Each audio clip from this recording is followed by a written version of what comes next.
Well, DNR brought in a helicopter to battle a 36-acre fire in northwest Spokane County yesterday afternoon. It was one of two fires that threatened homes and caused evacuations in eastern Washington over the weekend. At least one of those fires started by campers.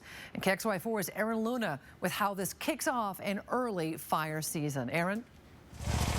Nadine, we're up here at the Garfield fire. What's left of it? Crews are still mopping up, putting out hot spots. We have these porta ponds right here. These hold about 1,100 gallons of water. You can see there's two of them. It connects to a truck that runs line down the slope.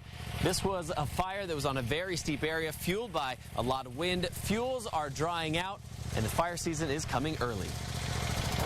Billowing clouds of smoke and circling aircraft seem more and more to be the official signs of the start of summer. The grasses are already starting to cure, especially out here on the West Plains. This 36-acre fire north of Airway Heights kicked up around 3:30 Sunday. It burned down two outbuildings and nearly destroyed a home.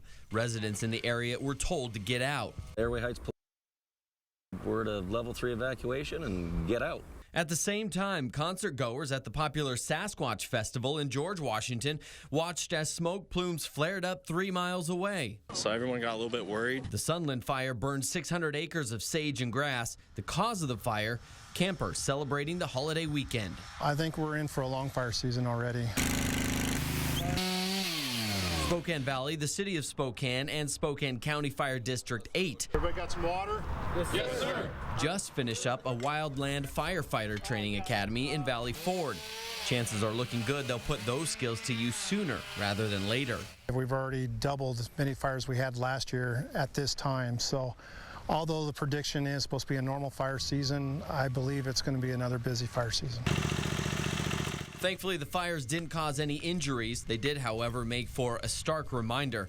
Fire season is coming early this year. Extremely surprising. Yep, I had to find my fire pants. They weren't in my truck yet. The Garfield fire is still under investigation. Even though we're above average as far as our precipitation for the year, this week we're going to see temperatures that are also above average, close to 10 degrees. Good reminder to be safe out there. Nadine?